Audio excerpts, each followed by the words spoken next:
pemirsa yang ada di rumah dan juga para ekonomi yang ada di ruangan. Hari ini kita sudah kedatangan Bapak Ganjar Pranowo.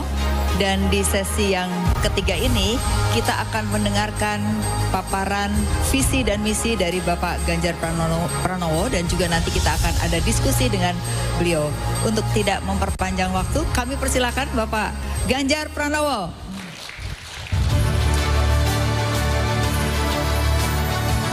Silakan Pak, langsung memaparkan visi misi Pak. Mungkin kalau Bapak mau jalan-jalan juga boleh Pak. Silakan.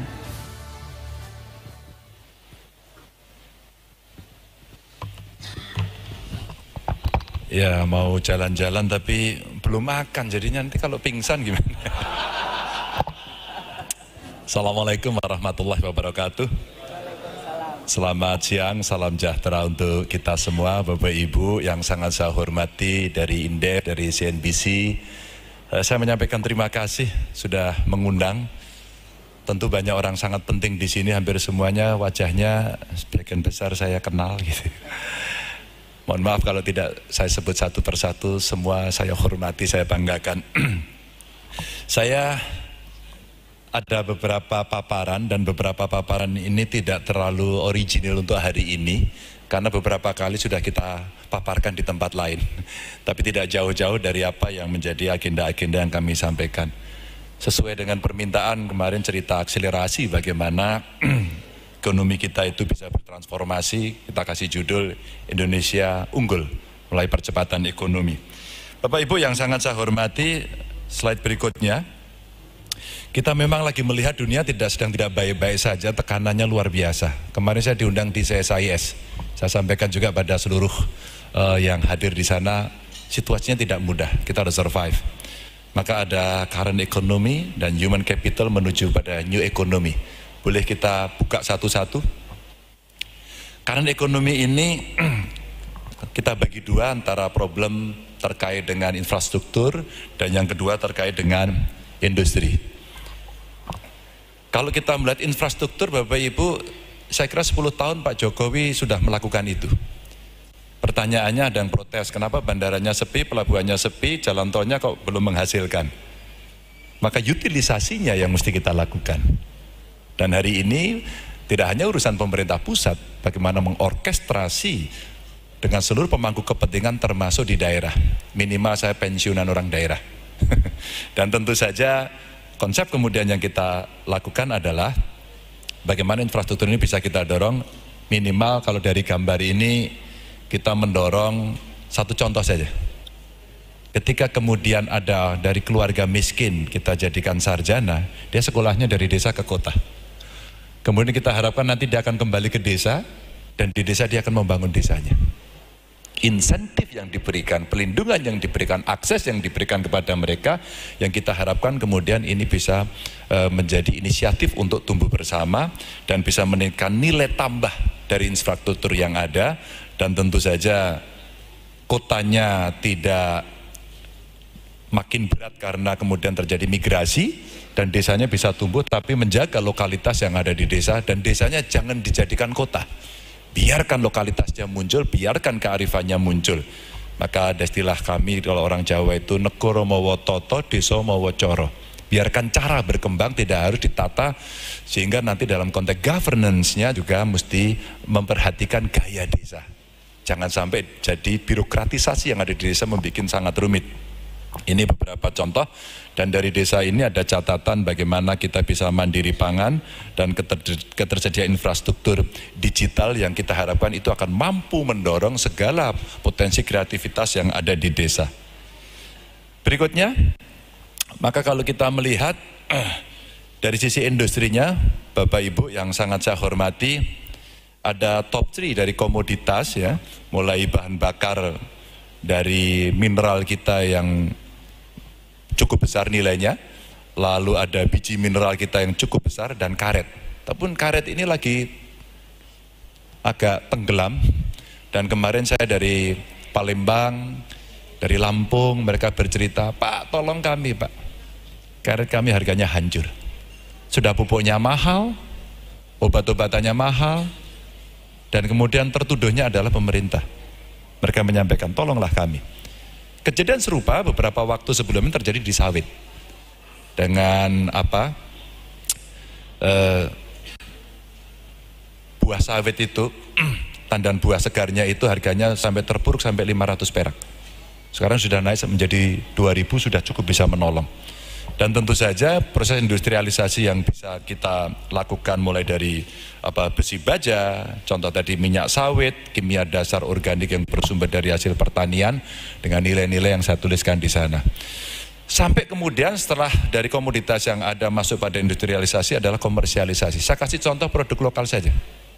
Ini ada 2 produk lokal yang menurut saya punya nilai kebanggaan karena dia bisa menjelajah ke banyak negara. Ada dari Indofood, ada dari Wings. Namun demikian Bapak Ibu, dari investasi yang ada ini tidak hanya untuk melihat jumlah uang yang masuk saja, tapi bagaimana output yang bisa dihasilkan. Kalau kemudian investasi masuk tapi ICOR kita masih 7,6, rasanya ya inefisiensi masih terjadi di mana-mana. Ya. Terus kemudian kita coba meningkatkan efisiensi investasi, paling tidak target ICOR-nya itu bisa 4%. Kalau bisa naik itu, apa kira-kira yang mesti kita agendakan adalah menggandeng perusahaan lokal dan global untuk membangun industri. Banyak sekali perusahaan besar yang ada di Indonesia, banyak sekali. Tapi peran kita yang ada, yang bisa digandeng mereka yang mana? Kita tetap menjadi market yang potensial. Sekali lagi, market terus. Kapan kita bisa membalik, bisa menggandeng mereka untuk kita sama-sama bisa menjadi produsen. Maka kerjasama dengan periset, pemasok, SDM dalam negeri penting. Ini termasuk bagian dari diskusi kami dengan para peneliti Indonesia, ex-LIPI yang sekarang ada di BRIN juga, dan mereka cerita, Pak Ganjar kenapa sih kemudian kami ini dicuekin? Sudah biaya riset kita kecil sekali, coba dong, dorong sampai 1% aja jadi DGP. Maka kita sebenarnya punya semangat untuk meriset dan kita punya kekuatan yang luar biasa, bahkan anak-anak muda kita sudah menghasilkan riset-riset itu sampai dipakai keluar. Tentu saja ini juga tidak akan bisa jalan kalau kemudian tidak ada kepastian hukum. Ya, hari ini jelang-jelang pemilu begini investasi sekarang agak sedikit mandek, semua wait and see ya Mbak. Wait and see. Ya, tunggu dulu lah besok seperti apa. Orientasi kira-kira para capres seperti apa. Apakah kemudian akan kejam atau agak sedikit longgar, atau kemudian memastikan bahwa kalau saya berinvestasi tidak akan terganggu pada pergantian kekuasaan berikutnya. Ini terjadi Bapak Ibu. Dan saya bicara dengan banyak investor dalam dan luar negeri menyampaikan ini. Insentif pajak untuk pengusaha industri mesti kita berikan agar kemudian ini mendongkrak industrialisasi yang berjalan. Budget R&D-nya tadi saya sampaikan mesti naik, lapangan kerja bisa naik, dan kemudian upskilling pekerja yang ada di Indonesia. Momentum ini mesti kita pakai karena kita punya bonus demografi. Kira-kira berapa? 10-13 tahun ke depan? Jangan sampai ini menjadi malapetaka demografi. Maka kenapa pendidikan tadi menjadi penting kita tampilkan yang pertama, harapan kita akses-akses inilah yang bisa kita dorong. Pengalamannya Bapak Ibu, kalau pendidikannya baik, dia dari keluarga miskin, rata-rata si orang yang berpendidikan baik ini dia akan mengangkat kemiskinan di keluarganya. Kecuali mereka yang miskinnya ekstrim, yang kira-kira masuk di desil 1 itu. Kalau dia masuk di desil 1, ya sudah, fakir miskin, anak terlantar, mereka tidak terlalu bisa mandiri, ya boleh kita kasih. Tapi yang lain yang punya potensi ini mesti kita tingkatkan agar mereka bisa melakukan itu. Setidaknya itu pengalaman pribadi saya. Kalau kita tidak sekolah tinggi, tidak punya pengetahuan yang cukup, saya nggak yakin Indef undang saya ke sini. Lanjut. Bapak Ibu yang sangat saya hormati, kita masuk pada human capital. Maka bagaimana kita mengendarai SDM menuju Indonesia unggul ini. Maka kalau saya boleh menyampaikan cerita PISA skor kita yang masih sangat rendah, lalu ada prevalensi stunting ya, yang kita harapkan ini bisa kita tekan, termasuk sebenarnya AKI-AKB, angka kematian ibu melahirkan dan angka kematian balita.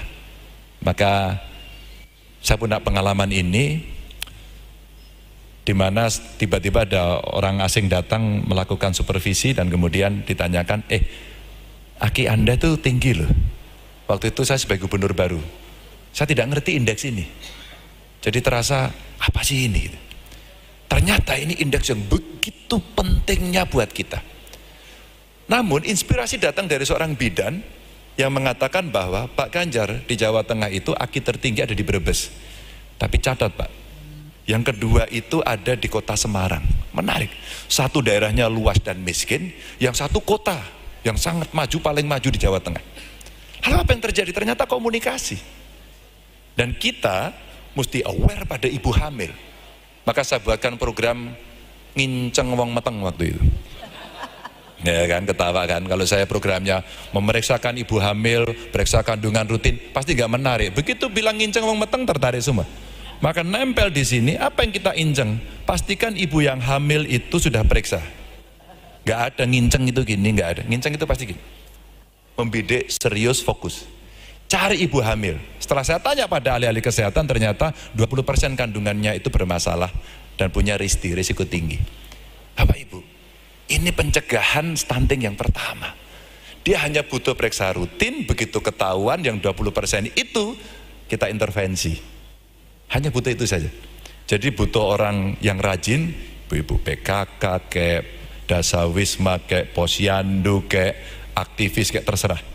Dan kita ajak perguruan tinggi dengan one student, one client. Jadi perguruan tinggi yang mau peduli, dia mendampingi ibu hamil sampai melahirkan. Ya nggak tahan juga sih mereka. Lahirnya kapan gitu.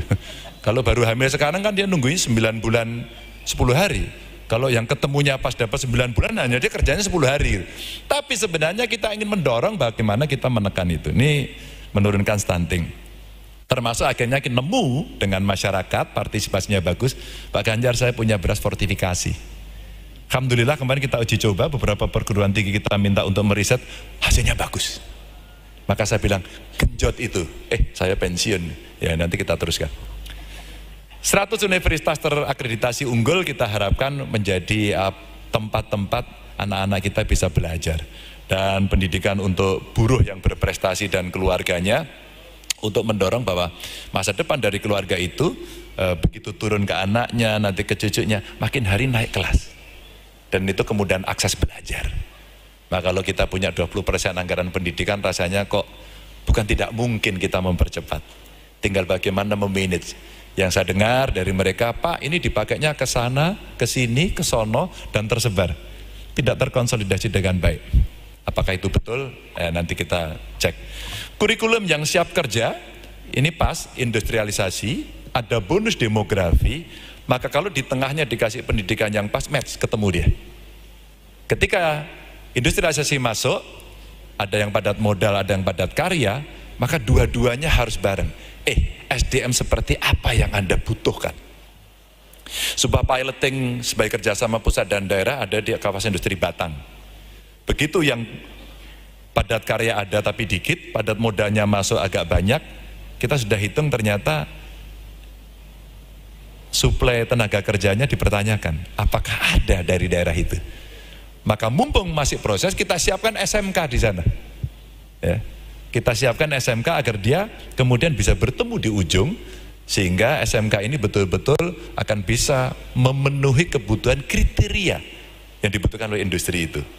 Ada industri kaca yang sangat besar, baterai cukup gede, pipa, dan beberapa perusahaan-perusahaan besar yang ada di sana. Yang berikutnya tentu saja ketika kurikulum yang siap kerja ini sudah kita dorong, ya vokasi prioritasnya, maka berikutnya adalah menjamin kesehatan mereka dari sisi hilirnya. Kalau dari sisi hulunya, ya olahraga. Olahraga, makan bergizi, ya. Mohon maaf, bapak-bapak, tolong dicek lingkar perutnya. Ya. Itu kata dokter 90, Pak Rektor. Ya. Ya, kalau Pak Rektor mungkin ya 90,5 itu. Karena apa? Kata dokter juga disampaikan bahwa ya, itulah sumber penyakitnya, maka sehat. Olahraga, tiap hari. Kalau itu bisa dilakukan, investasi yang paling besar itu. Cuman kalau nggak bisa harus masuk rumah sakit, ya BPJS-nya mesti coverage-nya terpenuhi dan gampang. Tidak ribet. Dan dengan dunia digital sebenarnya itu bisa kita simplifikasi. Tapi kenapa kita tidak mau? Nah itulah yang menjadi pertanyaan masyarakat kadang-kadang. Anda itu menyebalkan. Anda itu maksudnya kami yang ada di pemerintah. Menaikkan angka harapan hidup dan memberikan jaminan sosial kepada orang tua kita. Orang tua kita itu ada yang tidak mau istirahat, mereka mau bekerja, tapi mesti diberikan ruang di mana mereka bisa eksis. Atau barangkali dia ingin istirahat, tapi dia ingin bersosialisasi. Bapak Ibu, senam pagi itu ternyata menyenangkan buat orang tua. Bahkan ada, maaf ya, sudah sepuh, hidupnya sendiri, mungkin sudah ditinggal suami atau istrinya. Pada saat mereka senam bersama, itu bisa tertarik sama pasangan yang lain loh di situ. So sweet lah pokoknya. So sweet betul. Saya itu terharu, seneng, sambil gimana. Kebahagiaan mereka itu betul-betul ada dan kita tidak abai pada mereka. Orang-orang yang sudah melahirkan kita semuanya. Lanjut. Ini soal cerita SDM unggul. Dan kami menyebut sebagai new economy untuk membuka market dan kesempatan baru. Ada green, blue, dan digital. Saya mau cerita dari green dulu. Kalau kita bicara transisi hijau menuju energi baru terbarukan katakan ya. Ini kalau kita mau memperbaiki, mencegah dan mengurangi kerusakan lingkungan itu, kita pernah hitung-hitung itu angkanya 1.317 triliun. Pada saat yang sama, hari ini laporan dari BPJS 17,8 triliun itu akibat polusi udara, duitnya terserap segitu. Luar biasa ya. Nah kalau kita mau geser ke kanan, roadmapnya sebenarnya sudah kita buatkan. Skenario yang paling moderat ini, ya dari tahun ke tahun kita bisa menaikkan skenario dengan model pencapaian presentasi energi baru terbarukan ini. Jadi mulai air, geothermal kita punya banyak sekali, matahari turah-turah sampai panas sekali. Sekarang panasnya lagi top-topnya begitu, kemudian angin dan seterusnya. Nah kalau kemudian kita mau investasi ke EBT ini mahal sekali. Maka kemarin saya tawarkan pada investor-investor dunia dan dalam negeri. Mau nggak kita ada punya potensi 1.300 triliun Anda untuk investasi? Kalau iya, maka pelan-pelan transformasi energinya akan berjalan, relatif energinya akan makin bersih. Relatif akan bersih. Tapi ada yang nggak setuju. Anda investasi di sini, Anda juga membutuhkan energi yang besar. Biasanya yang ngomong gitu pasti dia punya energi cadangan yang sekarang ada. Ya energi yang orang bilang energi kotor lah, fosil gitu. Katanya begitu. Dan kalau kemudian kita bergeser ke kanan Bapak Ibu, potensi lapangan kerja terserap dari EBT 3,7. Tapi kita lihat nanti di slide berikutnya, slide sebelumnya tadi bahwa SDM-nya mesti kita siapkan. Jadi bisa masuk. Ini jenis baru yang akan dilakukan. Maka skill set-nya mesti disiapkan. Ya teknik lingkungan, terus kemudian kita bicara pangan, data scientist yang mesti kita ciptakan lebih banyak, sampai kemudian bagaimana mengolah material ini yang kita miliki. Jadi saya bertanya pada teman-teman yang sekolah di Australia, kira-kira bagaimana cara mereka mematchkan antara lapangan kerja dengan dunia pendidikan. Ya kalau tren dunianya menghendaki ilmu baru, yang lain ditutup atau dikurangi. Terus dinamikanya begitu. Lanjut. Berikutnya ini ada 2 slide menarik Bapak Ibu. Satu paparan saya 1 menit ini kok saya jadi tergesa-gesa, terintimidasi oleh angka ini ya Mbak. Agak moderat kan Mbak ya ini? Iya ini. Oke nggak apa-apa. Nah ada ekonomi biru 77% laut. 7,6% dari laut itu yang bisa disumbangkan dari GDP kita. Masih kurang. Pak Arief kemarin di IJMI saya ceritakan juga hal yang sama. Dan kita butuh riset dari kampus, pelaku usaha, ya, dan kemudian kita bisa mewujudkan untuk kita rubah menjadi kebijakan publik. Dan itu bisa dilakukan dengan percepatan. Kalau nggak cepat kita diambil orang. Illegal fishing, terus kemudian potensi budidaya yang belum, itu bisa dilakukan. Dan kalau kita bicara sustainable fishing, kita melihat dari 12 ke 15. Menjadi perdebatan sampai hari ini belum usai. Apakah kemudian penangkapan terukur itu cocok atau tidak? Kalau nelayan urusannya pokoknya saya gampang aja lah. BBM-nya saya gampang, modal untuk bisa ke laut juga ada gitu kan. Dan nanti pulang ada pembeli yang baik. Itu cita-citanya. Dan kita belum bisa mengatur itu dengan baik, mesti kita akui. Tapi sisi lain ada potensi blue carbon credit. Ini yang coba kita tawarkan. Dan ternyata kemarin pada saat saya diundang di CSIS, anak muda itu tertarik. Dia punya gerakan ini di antara mereka. Kenapa kami tidak dilibatkan? Oh sorry bro, saya tidak tahu. Kalau setelah selesai ini, kita keluar dari sini, Anda ketemu saya. Apa yang sudah ada? Mari kita kampanyekan ini. Diplomat kita bisa kok kita ajak. Dalam kepemimpinan ASEAN sebenarnya kita bisa ambil untuk bicara kita carbon credit ini. Sampai carbon tradingnya, dan kita mintakan teman-teman di Eropa, di Amerika untuk mensosialisasikan ini. Jadi kita akan punya kekuatan yang cukup bagus. Dan tentu ada dunia wisata yang tadi skill setnya juga mesti kita siapkan dengan baik. Lanjut, next. Maka Bapak Ibu, sampailah kemudian pada era digital dengan daulat digital yang kita mau. Infrastrukturnya mesti baik. Maka kemarin ketika terjadi kasus kita mesti belajar betul.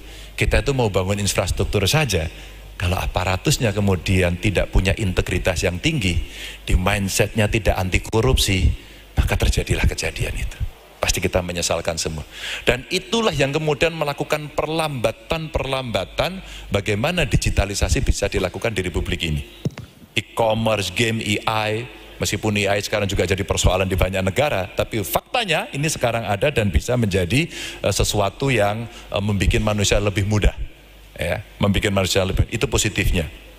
Dan kalau kita melihat dari sisi e-commerce annual national spending kita ranking ke-11 dan angkanya sebenarnya cukup tinggi, ya, dan tentu saja kita mesti taat regulasi yang fair, transaksi di dalam negeri dan menggunakan rupiah, SDM yang naik kelas. Apa ini hubungannya? Saya contohkan dalam pariwisata, wisatawan Tiongkok yang ke Bali, itu ternyata pesen tiketnya dari sana, pesawatnya dari sana, fintechnya dari sana, belanjanya di toko-toko yang mereka siapkan. Jadi duitnya balik semuanya. Ini sebuah kecerdasan. Saya kaget karena ternyata barang paling laku dibeli adalah kasur. Ternyata si kasur ini adalah barang yang ditaruh di Bali dan diskonnya paling tinggi sampai 70%. Latex. Dan ternyata barangnya tidak ada di sana. Barangnya juga made in sana. Jadi sambil piknik belinya kasur. Menarik kan? Tapi dikirimnya dari sana ke sana, tidak di sini sama sekali. Terbayangkan nggak oleh kita sistem dan mekanisme yang seperti itu berjalan. Yang kedua, digital infrastructure yang ada, sebenarnya kita itu listriknya surplus. Dan kemudian ada potensi yang bisa kita serap untuk data center kita. Sehingga kita membangun data center yang lebih banyak untuk bisa mengembangkan industri digital di tempat kita. Dan mesti secure dan kemudian mesti sustainable. Ini yang hari ini kita ngomong sampai dengan siang tadi saya bicara. Satu data Indonesia belum selesai sampai hari ini. Dan belum ada troubleshootingnya.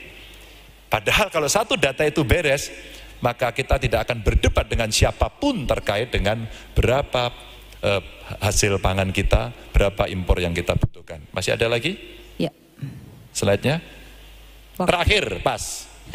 Maka kita gaspol. Gaspol. Anggarannya mesti naik. Ya, seluruh ekonomi yang ilegal kita pantau untuk menjadi legal, on the table ekonomi mesti on the table, itulah transparansi. Ya, dan kemudian melakukan sesuatu yang simple mekanisme wabil khusus ini pembayaran pajak. Mau bayar pajak aja sulit, udah bayar hilang, orang ngamuk semuanya, maka pendapatan kita kemudian tidak pernah optimal. Sikat KKN, ini penyakit yang sejak reformasi nggak jalan-jalan, nggak bisa beres-beres.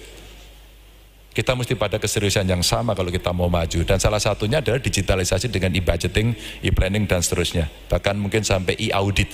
Dan terakhir tentu birokrasi yang baik, tadi satu data, dan agak baik juga ya kalau menterinya ada KPI-nya yang dilihat oleh masyarakat. Jadi kalau kamu jelek, rasanya kamu berhenti dengan sendirinya.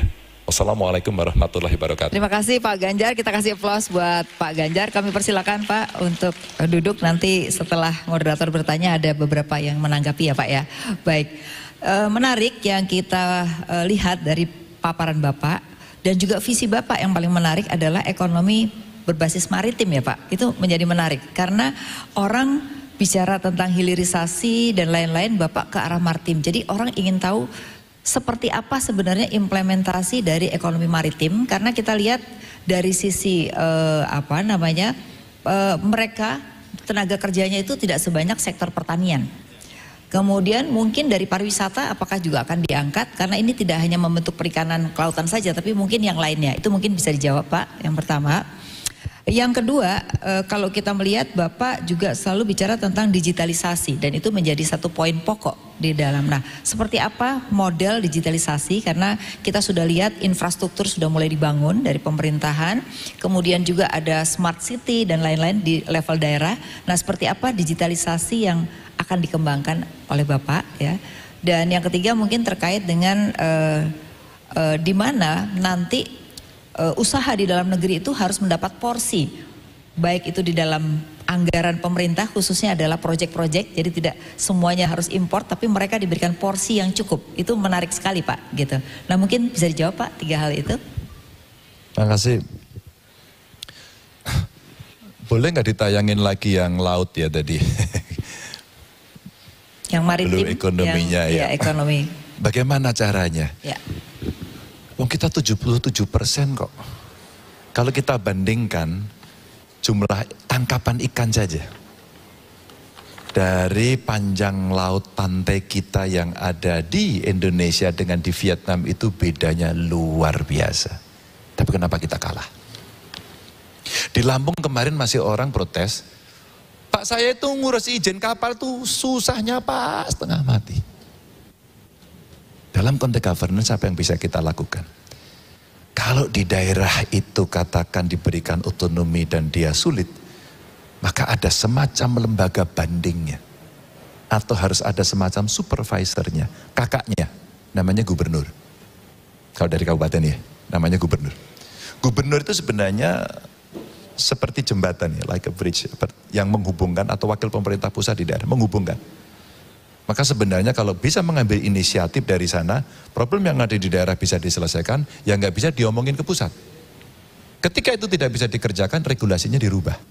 Tapi ketika kemudian bisa dengan troubleshooting, itu sebenarnya jauh lebih mudah. Satu Mbak, kemudahan perizinan dan sebagainya, itu nyebelin. Bagaimana kemudian cara melakukannya dari soal regulasi, perizinan dan sebagainya yang tidak jalan? Tembak langsung. Jadi pengalaman saya waktu mendampingi soal cantrang, soal penangkapan ikan terukur dan sebagainya, satu-satunya kita harus mau repot untuk ngurus. Gini, tak urusin sini, ada berapa orang? Gak usah ngamuk, gak usah demo, saya yang datang. Mesti ada leadership yang bisa mendorong. Kedua, hari ini kita bicara ekonomi biru di laut, tangkap, perikanannya tangkap. Ketika tangkap kemudian berbagai aturan dibuat, kadang-kadang memperketat sehingga nelayan-nelayan kita tidak semuanya siap. Padahal ada ekonomi yang lain, budidaya. Budidaya itu kalau kita bicara rumput laut saja, saya tanya pada pakar-pakar dari IPB, itu kalau kedalaman 15 meter, pantai kita itu sisa-sisa. Maksudnya sisa itu gede banget yang Anda mau lakukan. Dan kita bisa menjadi juaranya. Siapa yang melakukan itu? Sebenarnya kalau kalkulasi ekonominya sudah ada, mestinya menjadi prioritas. Maka orang kembali ke laut. Maka cara berpikir pembangunannya juga ocean based oriented. Tidak lagi land based. Kenapa kita selama ini land based oriented? Karena yang menarik dan gampang ya di situ. Maaf dengan segala hormat. Kalau ada batu bara tinggal diambil aja kok. Izin ya sudah tahu sendiri. Kalau ada keributan bagaimana kita tahu prakteknya. Inilah yang saya katakan illegal ekonomi, untouchable ekonomi yang mesti dibereskan.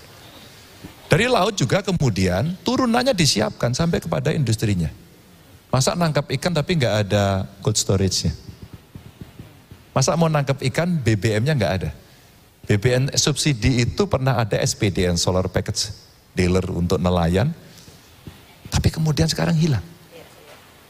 Maka perhatiannya mesti dibagi, kalau yang mikro ya mesti ada perhatian dan afirmasi, dan kemudian fasilitasi mesti diberikan agar kemudian ini bisa tumbuh.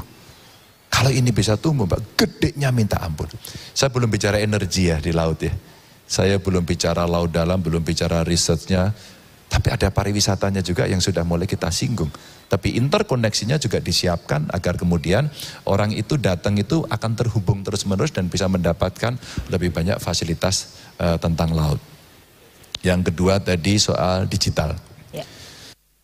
Sebenarnya kalau kita bicara hilirisasi kan sekarang ini hilirisasi seolah-olah nikel. Saya kira pemahamannya kayaknya masih belum tuntas. Harus diperluas. Ya, kenapa kita tidak melakukan hilirisasi sektor kelautan? Ya. Kenapa kita tidak melakukan hilirisasi sektor unggul kita terkait dengan pertanian dan perkebunan? Sawit umpama, kenapa tidak dihilirisasi? Kita sudah punya kebun, kemudian ada pabrik kelapa sawit, diolah jadi minyak, dijual, selesai. Kok tidak ada yang bicara kosmetik dari bahan itu? Kok tidak ada yang bicara farmasi? Yang dua ini nilainya tingginya minta ampun. Kenapa tidak ada? Sampai pada juga hilirisasi potensi industri digital tadi yang ada.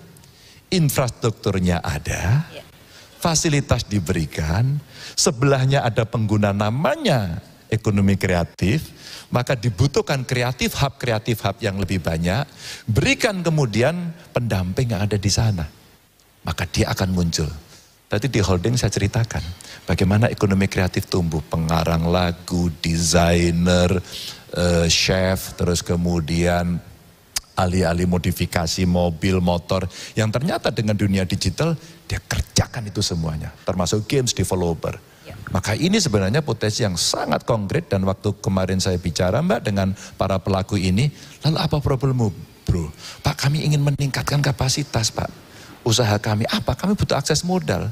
Lalu, ya sudah tinggal kredit bank aja, nggak bisa Pak, kami terlalu kecil. Oke, kalau begitu sharing gudang, sharing alat produksi, ya, sharing pemasaran secara digital. Dan saya sampaikan, Pak sudah ada aturannya loh Pak, IP bisa menjadi kolateral. Tapi tidak ada bank yang mengeksekusi. Maka saya tawarkan kemarin, uji coba yuk.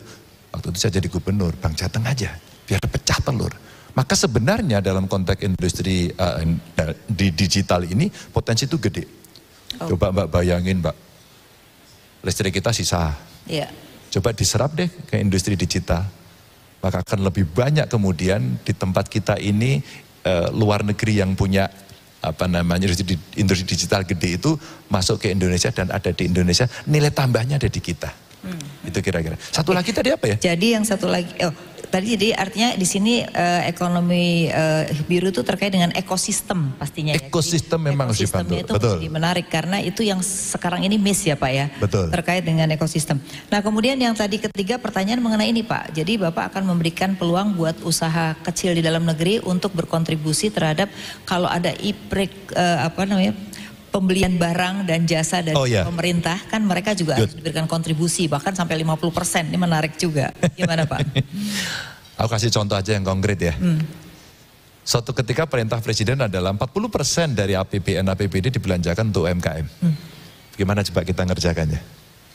Saya langsung kumpulkan teman-teman pelaku UMKM, saya kasih formulir, kamu isi ini. Karena legalitas mereka gak ada. Mereka gak mau sibuk dan kemudian tidak ada yang memfasilitasi. Dua, ketika mereka sudah bisa kita bantu legalisasinya, kapasitas dia terbatas. Pada saat kapasitas terbatas dia menyerah. Dia tidak bisa membangun jejaring. Maka ekosistem tadi itu perlu diciptakan. Yang ketiga, setelah mereka kita lakukan, terakhir saya paksa. Kamu harus masuk e-katalog lokal. Disitulah kemudian kita omongkan, bahkan akhirnya kita nemu, kalau kita mau bangun gedung, Mbak Vi, ternyata menarik. Kontraktor itu bicara, nilai gedung ini segini, harga saya segini. Proses lelang terjadi. Tahu nggak ternyata?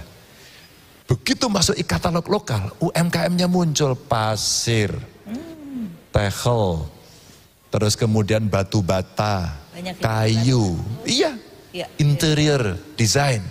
Mereka masuk ke sana, Pak saya punya keahlian ini Pak. Kita uji coba. Sehingga ketika kita mau mengadakan satu gedung, materialnya diambil dari situ. Dan e-katalog langsung tunjuk. Dan itu sangat cepat sekali kita lakukan. Maka kemudian mereka akan bisa memanfaatkan ini, UMKM-nya akan bisa masuk dan cepat sekali. Sehingga terjadi suatu ketika gini. Kan dinas-dinas itu atau mungkin kementerian juga bisa tiap hari kan nyuguh tamu. Betul. Ada tamu datang, makan. Dari UKM juga. Kenapa tidak pakai UKM? Betul. Kita punya list panjang UKM yang sudah kita kurasi. Mereka memang layak sekali untuk kita promosikan dan kita berikan kepada mereka untuk menikmati bahwa kalau makanan enak, minuman enak, Kalau baju ya dipakai keren, sepatu saya baru baru beli kemarin. Ini UMKM produk dalam ya? negeri dan Domestik ya Pak ya? Domestik, bagus sekali. Nah ketika kemudian kita semua mau pakai, kita kasih feedback kepada mereka. Makananmu kurang enak, bungkusmu kurang, hargamu kemahalan dan sebagainya. Pembinaan oleh pemerintah itu. Yang menarik pada saat kita beli makanan Mbak, dia kaget karena biasanya ya sehari dapatlah 500.000 atau 1 juta. Langsung kita pesan 10 juta tiap hari selama 1 minggu. Kaget. Langsung meningkat tuh. Langsung meningkat, dia senang banget, tapi akhirnya kapasitasnya rendah, dia tidak membangun jejaring, dia lempar handuk. Pak, saya nggak bisa, Pak, nggak bisa memenuhi. Yang seperti ini sebenarnya dalam konteks mengawinkan antara industri real UMKM dengan dunia digital ternyata terjadi pertemuan. Maka Mbak, saya ditanyain, Pak Ganjar akun IG-nya kan followernya udah banyak. Iya. Kenapa nggak dipakai untuk bantu promo ya? Saya pakailah kemudian hashtag Lapak Ganjar waktu itu, dan akhirnya beberapa produk sekarang sudah di naik kelas dong Pak mereka jadinya. Sudah di Kyoto, kemudian sudah ada yang di Paris, sudah ada yang di Benelux gitu ya. Ternyata mereka juga nonton soal itu. Ini effort-effort yang konkret yang pernah yang sudah dilaksanakan, dan ini bisa di kalangan nasional ya nantinya ya Pak. Kan ini kan Bapak pengalaman waktu jadi gubernur dan bisa di nasional. Nah, yang menarik begini Pak, seringkali pemerintah tuh hanya melihat dari supply side, seringkali kebijakan-kebijakan. Nah, salah satu yang Bapak sudah lakukan dan akan dilakukan nanti ini kan demand side ya Pak ya.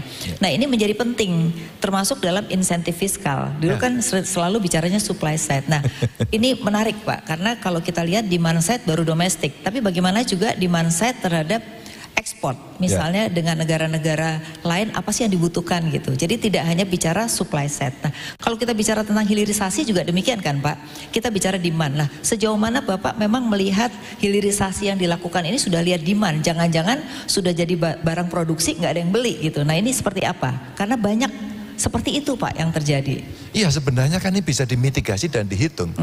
Kalau memproduksi tidak ada pembelinya kan ya aneh gitu. Betul. Masa kita nekat. Pasti sudah ada analisis pasarnya, analisis kebutuhannya ya. Maka pada saat kita punya tapi belum bisa. Jadi sebenarnya kita kecil sekali. Masukkan dia dalam supply chain. Satu aja supply chain dia. Kalau dia masuk di situ, maka sebenarnya kita bisa membuat regulasi. Hai investor, kalau kamu masuk di sini gandeng dong. Saya di demo habis-habisan Mbak.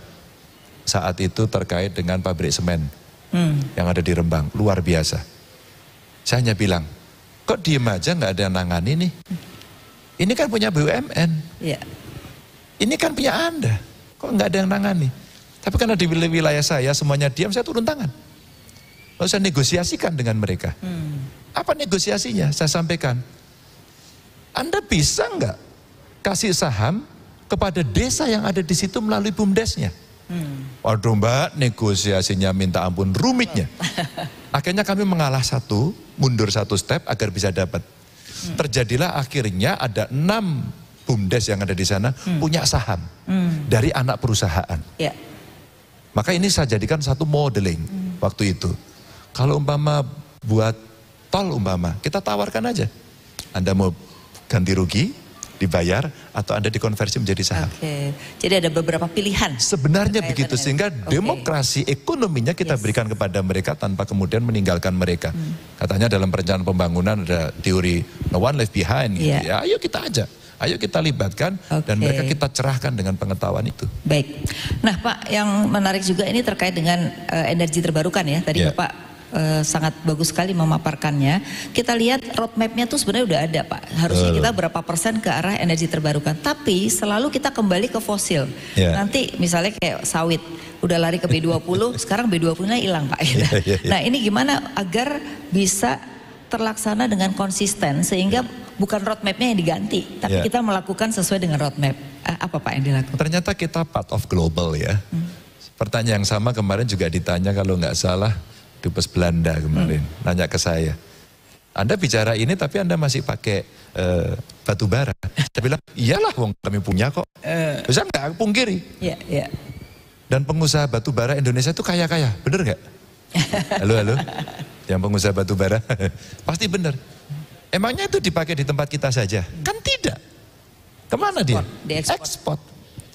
Hai negara-negara pengekspor, Anda juga pakai. Maka stagingnya satu, pasti roadmapnya kita akan kurangi. Ya. Tapi ketika kita belum bisa mengurangi, kita masih membutuhkan itu, pakai teknologi yang tidak mencemari. Apa itu ultra super critical? Lalu saya contohkan waktu ada Dubes Jepang di sana, Pak Dubes Jepang ini hadir di sini, saya pernah melihat satu PLTU yang twin gitu, antara Jepang dan Indonesia itu ada di Batang dan di Yokohama. Kemudian saya cek di sana. Di Yokohama itu hanya 6 kilo dari pusat kota. Lalu saya tanya, Anda tidak diprotes? Awalnya kami diprotes, tapi tidak protes sumbernya. Yang diprotes adalah desainnya yang menutupi kota. Maka begini, cerobongnya dari begini dipindahkan begini. Oh, pencemarannya enggak. Kenapa enggak? Karena pakai teknologi ultra super critical. Memang cukup mahal. Maka ketika kita belum bisa menjelang transisi, ya ini harus kita pakai. Maaf ya, saya kira kita nggak bisa sok-sokan terus kemudian akan pindah. Dan kemudian kita hancur. Jangan. Kita siapkan tapi roadmapnya dilakukan dan betul. Boleh ditampilkan nggak yang roadmapnya EBT? Itu negara sudah ada, tinggal melakukan saja kok. Maka saya tawarkan, biar dilakukan akselerasi apa? Kami tawarkan 1.300 triliun, Anda mau masuk nggak? Kami punya geothermal, mau nggak? Peta geothermalnya sudah ada. Solar panel, bisa nggak? Pasir silika itu, Kebumen itu tempatnya itu. Banyak sekali, di tempat Indonesia banyak sekali. Kampungnya Mbak Endri juga itu Kebumen. Ada ya. Jadi sebenarnya kenapa tidak kita olah? Lalu saya bilang, ketika nikel juga akan dibuat, kenapa tidak sampai end-to-end menjadi baterai yang kemudian ini menjadi bagian dari ekosistem industri mobil katakan.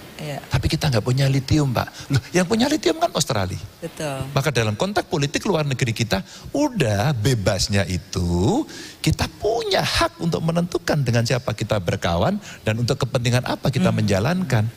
Maka dalam konteks baterai, udah sama Australia aja. Tinggal kita bareng-bareng begitu kan. Nanti digital terserah. Mungkin dengan Korea. Kita pernah ngomong juga dengan dubesnya waktu itu. Sehingga sebenarnya dalam konteks itu kita bisa berjalan dengan roadmap yang sudah ada. Boleh ditampilkan ini transisi hijaunya yang roadmapnya sebenarnya sudah ada. Nah itu dia. Ya, itu 13% kemudian naik ke 23 sampai 31 ini yang paling moderat.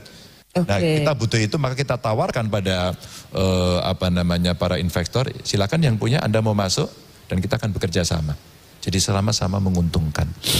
Ini menarik sekali. Jadi ekonomi hijau itu salah satunya dengan transisi ini yang akan dilakukan ya Pak ya. Nah ini ada satu lagi, tapi ini waktunya sudah mau habis. Yang terakhir aja Pak, Bapak jawab singkat aja. Bapak tuh ada ingin perlindungan terhadap anak ya? Ada salah satu. Nah ini menarik. Sekarang ini masalah bullying terhadap anak, kemudian juga bahkan ada yang kemarin terakhir sampai cacat ya. Seperti apa sih perlindungan yang akan dilakukan dalam program Bapak nanti? Satu, pendidikan karakter sejak PAUD. Kita lupa. Maka akses pendidikan anak-anak yang ke PAUD itu negara harus hadir. Itulah pembentukan karakter yang utama. Kalau sudah SMA, zaman saya dulu nakal juga Mbak. Rame juga kan. Dulu belum kenal-kenal bully tapi berkelahi juga. Nah, kedua, kemana dia melapor? Maka pemerintah harus membuat kanal. Saya bekerja sama dengan teman-teman saya di Pemprov itu, kemudian muncul dari kawan-kawan membuat semacam panic button ya, untuk bisa melapor. Dan kita lindungi. Pada saat kemudian kita bisa melindungi mereka dari aksi itu, maka ternyata orang tua mesti paham soal parenting, guru mesti paham bagaimana melakukan pendidikan itu, pemerintah mesti terlibat. Mbak, suatu ketika terjadi, ini perbatasan antara Kutarjo ke Bumen, sama ini Bumen lagi. Terus kemudian satu anak perempuan dibully Mbak, maaf ya, dipukuli oleh 3 cowok. Dan anaknya ternyata, maaf, dia seorang difabel, mental. Dan dia kemudian kita datangi, ya udah dilaporin aja. Dia bilang, jangan dilaporin, nanti dia dipukuli orang tuanya. 3 anak ini memang dari keluarga, maaf. Dia dari keluarga memang broken home, terus kemudian berat. Maka dia sedang dendam, nggak ada yang salah. Apa yang bisa kita selesaikan? Saya bilang, sekolahnya ditutup aja. Pemilik yayasannya marah-marah. Saya tunjukkan, kepala sekolahnya itu kades, perangkat desa. Nggak bisa kita nyambi atas alasan mencerdaskan kehidupan bangsa. Kami diskusi dengan yayasan, keras sekali Mbak. Akhirnya kami mengalah, si perempuan ini, si anak korban ini saya ambil alih. tapi saya minta sekolah. Terus saya tanya, kamu pengen sekolah di mana? Langsung dia nunjuk gini, sekolah itu. Oh. Itu negeri. Iya. Saya paksa sekolahnya ini SMP untuk menerima anak itu. Terjadilah pergolakan besar karena sekolah inklusi kita belum siap. Inilah yang kemudian menginspirasi saya waktu itu, bahwa setiap musrenbang itu ada 3 kelompok yang mesti kita afirmasi. 1 anak-anak, 2 penyandang disabilitas, 3 kelompok perempuan. Ketika mereka ikut terlibat dalam penyusunan program, maka setidaknya para pengambil keputusan sudah punya orientasi bagaimana kita menangani soal itu. Gitu. Oke, baik Pak, terima kasih. Jadi kita sudah paham bagaimana perlindungan terhadap anak, jadi memang dari usia PAUD juga menjadi penting ya Pak. Baik, nah sekarang kita ada 2 penanggap nih Pak hari ini Pak. Mungkin saya persilakan Profesor Didin Damanhuri, Guru Besar dari Universitas Paramadina untuk memberikan tanggapan dan mungkin ada pertanyaan. Silakan Prof Didin. Terima kasih Mbak Afi dan yang terhormat Pak Ganjar. Saya ingin melanjutkan soal visi besar ya dari Pak Ganjar tentang Indonesia menuju negara maritim yang unggul. Sudah 10 tahun sebenarnya pembicaraan maritim ini. Tetapi kayaknya nggak jalan gitu. Jadi yang masih dominan itu adalah continental based development itu. Itu yang pertama, mengapa ini 10 tahun ini hampir tidak ada perubahan. Pertanyaan yang pertama. Yang kedua, terkait hubungan dengan poros maritim dunia ini, lalu Indonesia terjebak pada hubungan merespon BRI dari China itu. Sehingga yang dipilih BRI Indonesia malah kereta cepat. Jadi makin memperkuat continental base. Jadi dan banyak negara terjebak pada utang dengan China itu. Karena memang bagi China ya apa sajalah, yang penting memperkuat jalur sutra, apakah itu maritim, apakah itu laut, udara maupun darat. Dan sudah 90% infrastruktur BRI itu selesai mereka. Itu yang pertama. Yang kedua, ini tadi visi besar dari Pak Ganjar. Ada yang bersifat misi. Disebutkan bahwa bagaimana Indonesia menyelesaikan problem ketimpangan untuk mencapai negara yang adil. Ini masalah besar, tadi sudah didiskusikan juga bahwa Indonesia sudah lama sedikit berhasil kemarin, tetapi kembali sekarang rasio Gini pun mengarah ke 0,4 kembali. Itu dari sisi konsumsi. Dari sisi rasio Gini pendapatan sebenarnya kita tuh sudah buruk, 0,5 kira-kira. Bahkan dari sisi aset, Credit Suisse mengatakan bahwa 1% orang-orang yang paling kaya itu sama dengan hampir 50% pendapatan nasional. Jadi pertanyaan yang kedua adalah bagaimana dengan struktur pasar yang teroligopolisasi, pangan maupun non-pangan, yang sudah terjadi sekarang ini, kira-kira Pak Ganjar akan membuat sebuah policy yang progresif untuk menghadapi itu. Yang ketiga, ada sebuah misi yang sangat menarik bahwa Indonesia bagaimana menuju pada satu ekonomi yang berbasis ilmu pengetahuan, knowledge based economy. Tadi Pak Ganjar sudah menyebut bahwa R&D kita hanya sekitar 0,2%. Kita bahkan sekarang turun. Dulu 30 triliun, sekarang hanya sekitar 6 triliun anggaran untuk BRIN ya, tapi tidak keseluruhan mungkin. Bisa disingkat Pak? Ya, yang terakhir bahwa indeks global kita juga sangat rendah. Nah, dalam konteks yang seperti itu, bagaimana Indonesia dengan segala kesulitannya itu mencapai ekonomi yang berbasis ilmu pengetahuan itu? Terima kasih. Terima kasih Pak Didin. Silakan Pak Ganjar untuk dijawab. Maritim 10 tahun tidak berubah. Ya nggak niat Pak. Mau pakai alasan apa lagi? Masih land base, continental base, Pak. Kenapa kemudian fasilitas kesehatannya bangun puskesmas, Pak? Kenapa tidak puskesmas terapung? Kenapa membuat jalan tapi tidak membuat sistem transportasi laut? Sampai pada suatu ketika pernah terjadi waktu saya masih di DPR, Pak. Teman-teman dari daerah Maluku sana meminta undang-undang otonomi khusus untuk daerah atau wilayah kepulauan, bercirikan kepulauan, Pak. Karena orientasi, Pak. Pak, di darat lebih mudah, Pak. Maka kenapa saya sampaikan di depan tadi, kenapa kita melibatkan para peneliti, melibatkan aktivis, mereka yang cukup ideologis untuk membangun kekuatan dari laut kita. Saya nemu kok orang-orang Indonesia yang hebat, Pak. Saya panggil. Dan juga melamar Bapak Ibu yang ada di ruangan ini. Kita seriusin yuk ini yuk. Saya sudah ketemu Pak beberapa orang. Kenapa tadi saya bicara katakan rumput laut, Pak? Sampai secara teknis saya dikasih tahu, Mas Ganjar itu cukup 15 meter pantainya, kita bisa budidaya. Anda hitung ada berapa. Saya minta staf saya hitung, dihitung. Gede minta ampun. Tapi kenapa kita tidak melakukan? Nggak niat, Pak. Mereka yang punya kepentingan, pinginnya yang lebih gampang. Maka ketika governance-nya tidak berjalan, kan kritiknya muncul, Pak. Dikuasai sekian orang, mereka udah terlanjur, Pak. Desain menciptakan konglomerasi itu kan dulu harapannya itu menjadi lokomotif yang akan menarik gerbong. Ya. Maka ada bapak angkat, anak asuh gitu kan. Saya kira kita membaca semua sejarah itu. Tapi akhirnya putus, Pak, lokomotifnya jalan sendiri. Kemudian tidak terjadi, ya wes ini sudah terjadi.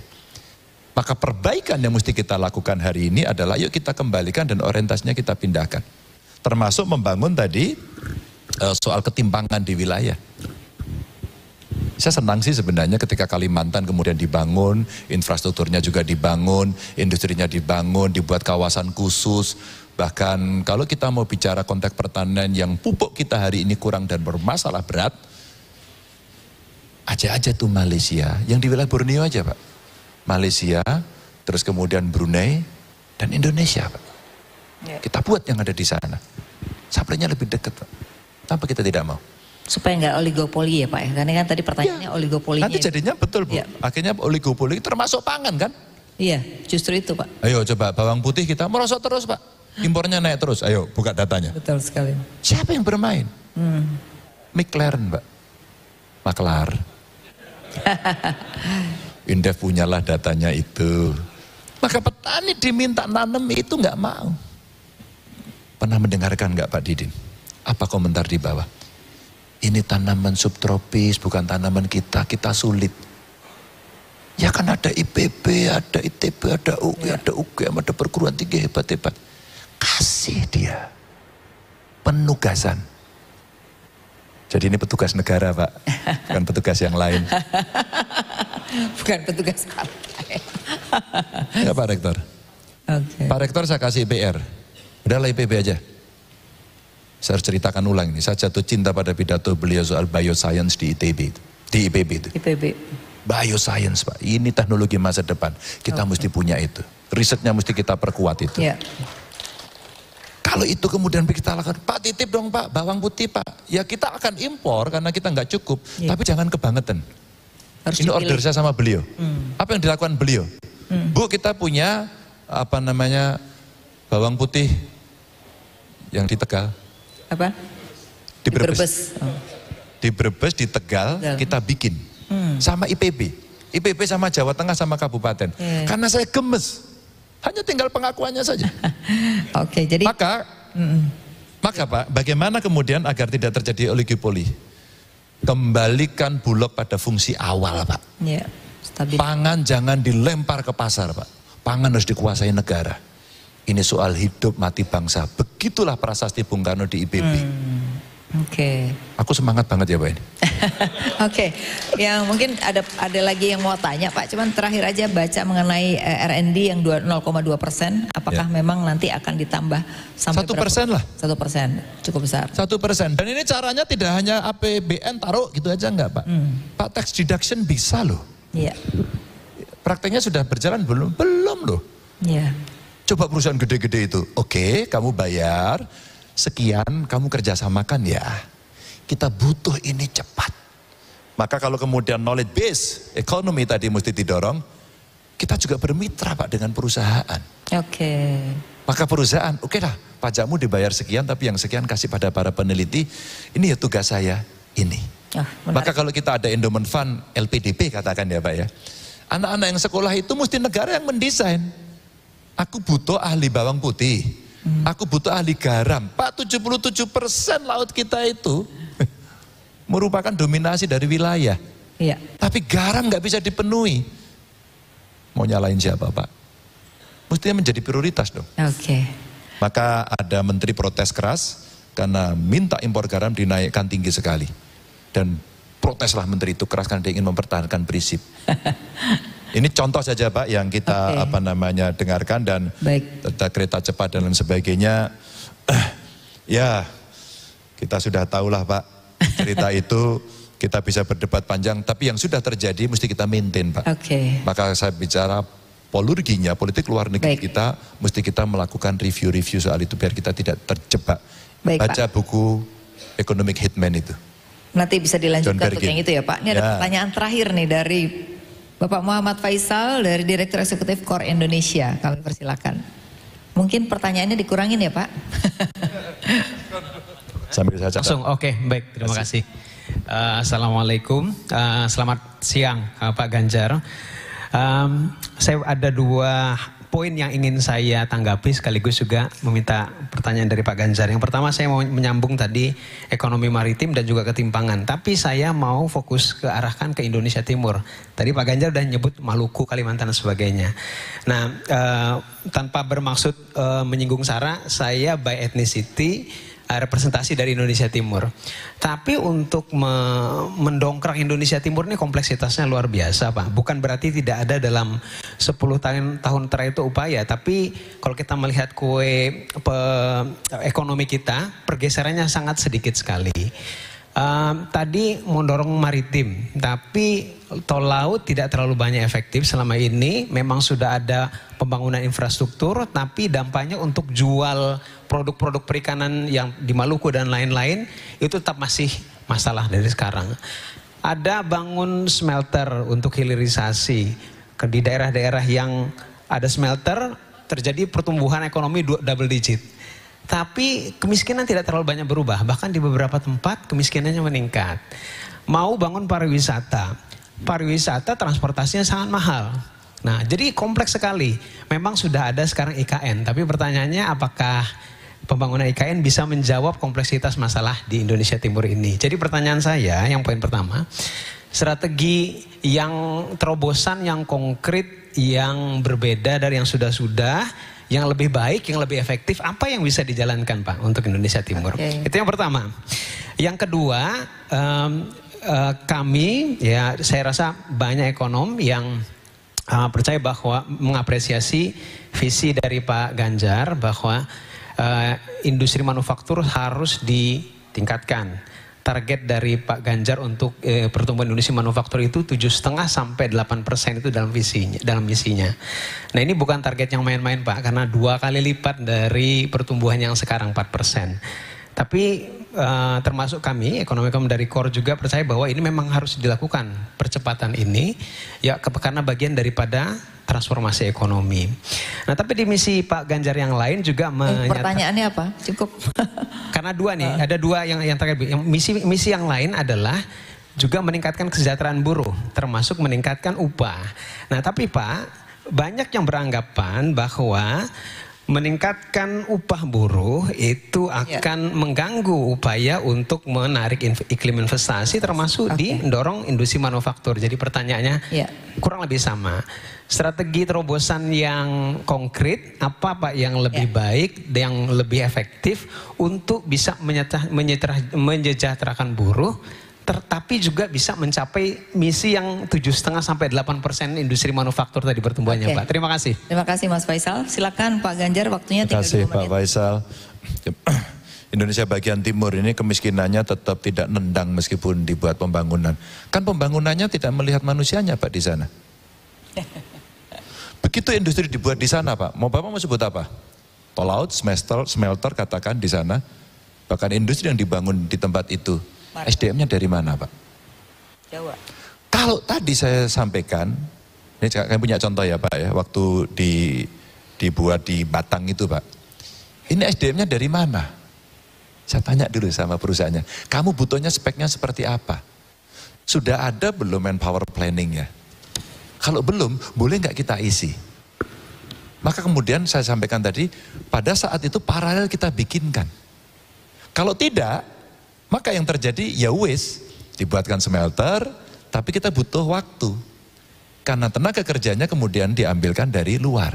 Mereka menjadi penonton Pak, tetap miskin, ya iyalah. Dia tidak terlibat apapun kok. Bisa nggak kita memaksakan sedikit aja agar mereka kemudian terlibat dengan kemampuan, maaf ya, pengetahuan yang tidak tinggi.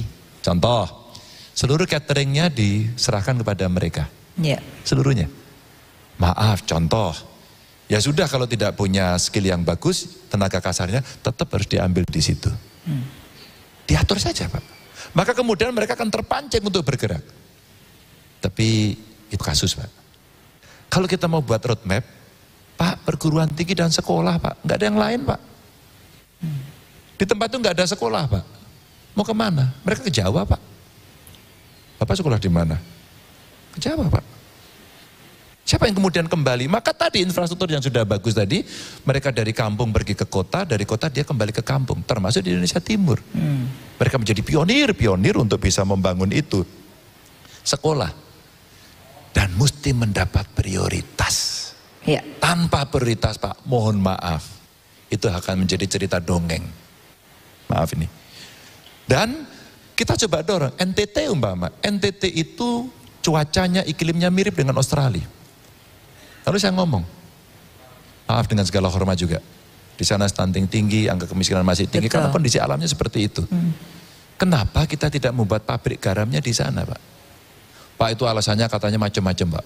Transportasinya mahal ini. Sama Pak, dulu kita nggak mau buat smelter Pak. Perdebatan di DPR waktu itu jangan buat smelter. Itu mahal, nggak ada untungnya. Dan kita nggak pernah buat. Oke. Tiba kita loss. Maka mineral kita datang ke sana. Profesor dari ITB kemarin Pak Sani ya. Pak Sani kemudian saya minta, saya senang banget. Pak Sani, benarkah sebagai ahli mineral Bapak, ahli tambang Bapak, material mentah yang dikirim itu di dalamnya sebenarnya ada material yang lain? Betul. Itulah yang kemudian ilmu pengetahuan, ekspertis tidak kita miliki, maka kita tertipu di banyak hal. Nah kalau kemudian tadi riset, development, perguruan tinggi kita siapkan, ada. Pak, waktu kami ketemu dengan peneliti ini menarik Pak. Pak Ganjar, riset-riset ini semua sudah ada. Ya, Boleh nggak dikeluarkan ke kami agar kemudian kita konversi menjadi menjadi kebijakan publik.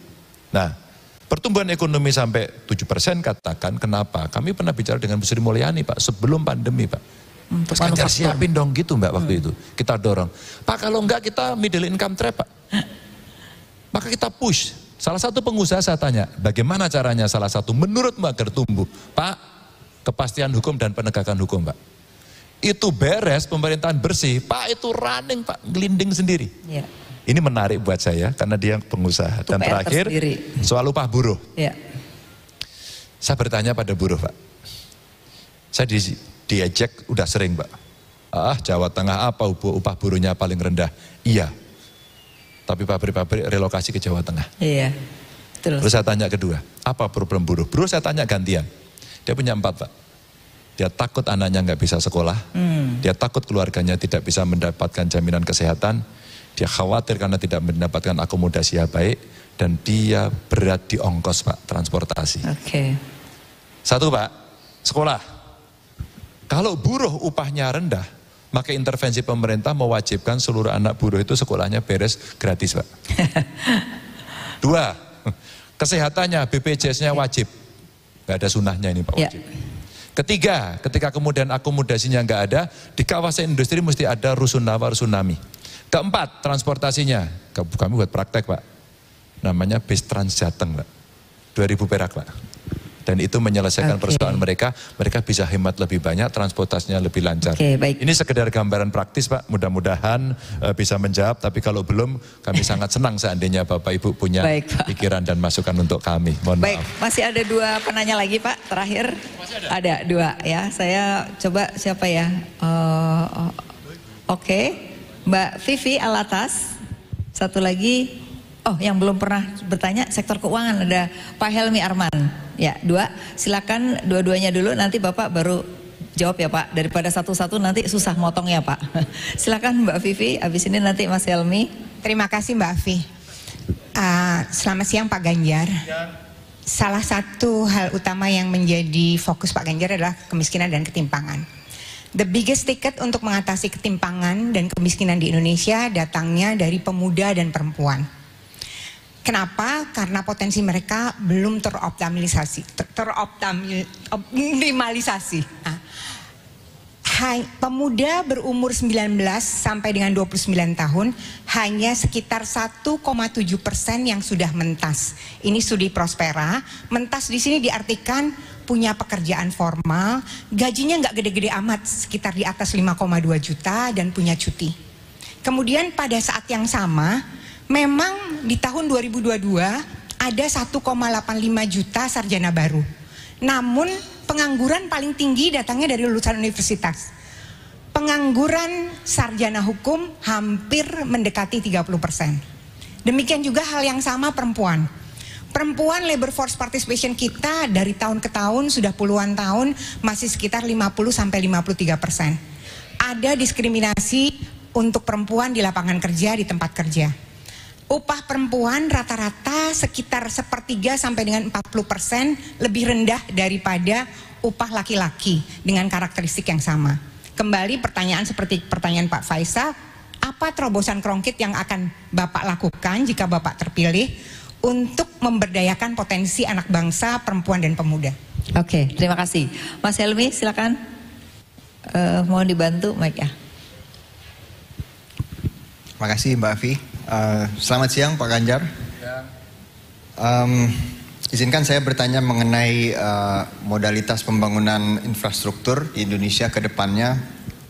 Sebagaimana kita sudah lihat setelah pembangunan infrastruktur yang cukup masif dalam 9 tahun terakhir, beban utang BUMN ini kelihatannya membengkak dibandingkan pendapatannya ya antara lain karena tingkat pengembalian atau IRR dari proyek-proyek infrastruktur ini juga tidak selalu sesuai harapan ya. Dan fenomena ini juga maksudnya IRR rendah ini juga yang menjadi tantangan untuk masuknya minat sektor swasta ke dalam proyek infrastruktur. Lalu dalam rangka mengembalikan kesehatan BUMN, kita juga lihat tren di mana kebutuhan suntikan modal kepada BUMN dari APBN ini juga semakin besar. Padahal APBN Indonesia ini juga sedang dalam fase harus menurunkan rasio utang pemerintah yang sempat melonjak pasca COVID.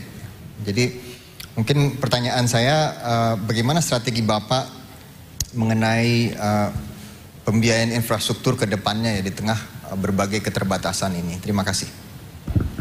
Pak Ganjar, ada 2 penanya. Terima kasih Mbak Vivi. Kemiskinan dan ketimpangan beberapa sudah saya ceritakan tadi ya.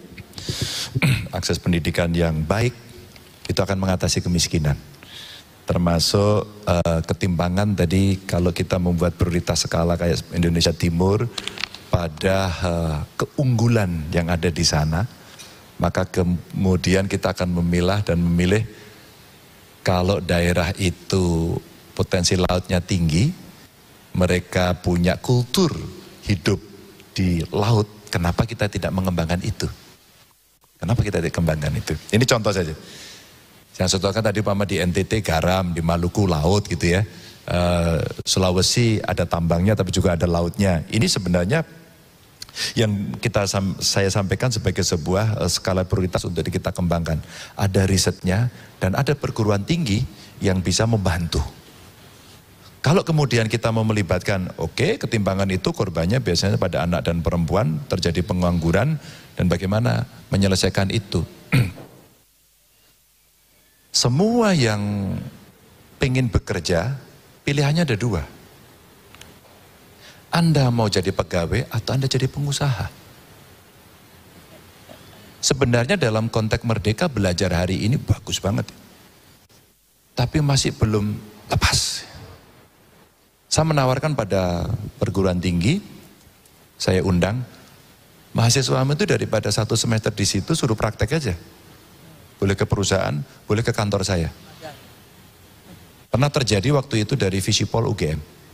Dia datang, kau pengen jadi apa? Saya pengen jadi jurnalis, Pak. Saya pengen jadi ASN, Pak. Saya pengen melihat aja, Pak. Ya udah praktek aja. Dekannya ngizinkan, dan kemudian dia praktek magang di saya. Sayang pada saat ujian saya tidak disuruh nguji.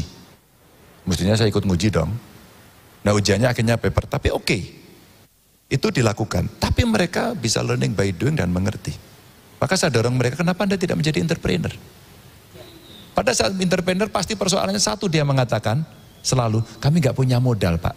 Loh modalmu itu sekolahmu itu. Hanya siapa yang bisa mendampingi untuk mengeluarkan. Alkisah Bu, kemudian saya membuat namanya Heterospace. Heterospace itu co-working space di mana mereka bisa berkumpul dan berdiskusi. Apa yang terjadi? Keluar, mereka berkolaborasi membuat usaha. Startup. Lalu pada berikutnya akhirnya adalah produknya dan mereka mengatakan bahwa kami tidak punya akses modal. Saya buat namanya Bu, kredit milenial Bu. Suku bunganya rendah, kita batasi plafonnya nggak tinggi-tinggi. Kita buat skim khusus Bu. Masuk ke sana. Termasuk bagaimana perempuannya, perempuannya sama. Kemudian kita berdayakan, ada pekerja migran sudah pulang, ya. Ibu-ibu, karena lebih banyak perempuannya, apa keterampilan yang Anda bikin? Saya ke Hong Kong Bu. Di Hong Kong itu pelatihannya apa Bu? Mereka minta pelatihan pertanian. Sudah jelas keliru. Sudah jelas keliru. Di Hong Kong latihannya pertanian, yang dilatih itu pekerja migran. Gak masuk akal. Akhirnya ada perbankan waktu itu kalau nggak salah BNI sama Mandiri yang melatih. Saya bilang latihlah dia manajemen keuangan. Ya. Terus nanti di daerah itu kami yang mengerjakan. Keluarganya itu istrimu lagi kerja di luar, nanti dia balik dia investornya. Yang dilatih keterampilannya kamu. Ada investasi dia masuk membeli aset. Sawah. Kamu yang dilatih. Nanti dia pulang dengan modal yang dia miliki akan bekerja dan kamu sudah saya latih. Oke. Nah beberapa produk mereka kita yang beli off takernya pemerintah Bu. Oke, jadi demand side lagi dia. Lagi. Yang harus dilakukan oleh pemerintah ya. Iya, mencari dan juga menjadi demand juga. Iya, dan kita kemudian dengan demand side itu didorong. Jadi ekonomi kreatif dan pengusaha itu ruang terbesar untuk pemuda Bu. Maka kita ajak, hai anak muda, kenapa saya bikin kreatif hub tadi Bu? Iya. Kami punya ada di Semarang, di Solo. Ini contoh aja yang konkret. Baik Pak. Mungkin jawaban yang kedua Pak, waktunya sangat terbatas. Bu sudah puas atau belum? Ini kalau saya nggak selesai, saya bersumpah saya hutang untuk menjawab. Habis ini tuntas. Nanti di luar boleh Pak? Oke, boleh ya. Pertanyaan maksud saya biar enak. Ya. Pertanyaan Helmi ini menarik Pak, karena BUMN selama ini dikasih PMN terus, tapi IRR-nya rendah sekali. Ya gimana lah Bu, tidak governance kok, betul nggak Pak? Yang main di situ siapa aja, hayo. Yang sudah bangkrut berapa BUMN? Enggak governance kok. Iya. Kalau itu governance kita bisa ngukur kok. Saya juga punya datanya Pak. Maka sebenarnya perlu prudent. Tapi ketahuilah Pak, saya pernah jadi legislatif, pernah jadi eksekutif, maka seringkali seeing is believing. Yang kita buat itu akan ditonton, itu berhasil. Maka kenapa tadi interkoneksi, kota, desa, infrastruktur sudah dibangun, saya bicaranya utilisasi. Kita bicara kuantitas, boleh. Tapi duitnya gede banget. Sudah ada beberapa perusahaan bangkrut. BUMN bangkrut. Yang karya-karya karena ngurus ini. Betul. Hanya apa? Inefisien kok kuncinya. Saya berdebat panjang sekali karena ketika mau bangun itu semua dipegang mereka. Galian C-nya ilegal, maaf Pak. Silahkan googling Ganjar ngamuk soal galian ilegal. Mereka Pak. Kualitasnya begitu, yang main saya titip itu titip ini. Dengan segala hormat saya sampaikan secara terbuka. Kita harus punya integritas, kita harus bersih, kita harus anti korupsi agar itu tidak terjadi. Kalau kemudian dipaksakan dan kapasitasnya nggak ada, masa iya sih BUMN kita sudah ngerti tidak visible dia lakukan? Saya belak-belakan aja Pak, kita orang sama-sama ngerti Kak. Maka sumber pembiayaannya, oh banyak, investasi boleh, governance lah, kita hitung lah. IRR-nya kayak, kemudian FS-nya kayak, ini yang saya maksud sebagai sesuatu yang prudent. Kita nggak boleh ugal-ugalan. Ya. Untuk itu bisa kita kerjakan. Maka nanti tidak ada alasan akhirnya kembali lagi kan, jatuhnya safety net-nya kembali ke siapa? Ke BUMN aja, ke APBN aja. Disuntik terus gitu kan. Ada nggak sih penaltinya kepada mereka kalau kamu nggak perform, kamu nggak gajian? Jadi apa yang akan dilakukan Pak untuk yang sudah kejadian nih masalahnya? Karena Mas Helmi ini mewakili investor juga dari luar Pak. Untuk kepercayaan terhadap BUMN, ini apa yang dilakukan mungkin? Ya kita review dong. Oke, review dari yang sudah ada sekarang. Yang sudah ada kita review, yang mau maju ya sekarang kita ketat Pak. Saya senang bisa berpasangan dengan Pak Mahfud. Kami berangkat bukan dari orang yang berada. Bapak saya pejabat tinggi Pak, Ketua RT. Dan kami berasal betul-betul dari bawah. Kami punya komitmen bersama untuk anti korupsi, pada pemerintahan bersih. Dan masing-masing dari kami punya track record untuk melakukan itu. Artinya ketika kita menangani hal-hal semacam ini yang sebelah sini sudah terlanjur ugal-ugalan, yang di sini sudah terlanjur depend on jadi hutang, ya tugas kita menyelesaikan, nggak perlu menyalahkan. Baik. Pak saya ngalami kok waktu itu, ini sudah terjadi. Tol Semarang Solo itu nggak pernah dibuka Pak, sampai saya jadi gubernur, lama sekali. Saya tanya, kenapa nggak dibuka? Apa, Pak, ada Pak, ketakutan alasan? konstruksi Pak. Loh kemarin kenapa enggak? Buka besok, saya paksa Pak, dibuka Pak. Dibuka. Oke. Maksud saya banyak yang kemudian kita ragu terhadap apa yang kita rencanakan. Iya. Maka saya cerita di awal tadi satu datanya Pak. Data kita selalu buruk kok. Data kita selalu membuat bias gitu. Maka kalau kemudian kita punya integritas pada masing-masing, ya kita mesti review. Oh yang ini masalah, ini kasus selesaikan. Ya. Ini bisa jalan-jalan. Oh ini investornya bagus, catat. Investor bagus, ini kita promote. Ini nggak benar, Baik. sudah pangkas aja itu. Bahasanya seperti itu kira-kira. Baik Pak Ganjar, terima kasih. Rasanya tidak terasa kita sudah lebih dari 60 menit berdiskusi. Banyak hal yang sudah kita dapatkan juga. Terima kasih banyak Pak Ganjar. Mudah-mudahan nanti Bapak terus diberikan kesehatan untuk terus berkeliling menyampaikan visi misi. Terima kasih banyak. Di sini ada buku dari 100 ekonom yang akan disampaikan oleh Pak Tauhid. Ini tulisan dari ekonom-ekonom Pak. Nanti mungkin bisa buat masukan dalam Bapak kalau nanti jadi presiden. Foto dulu Pak.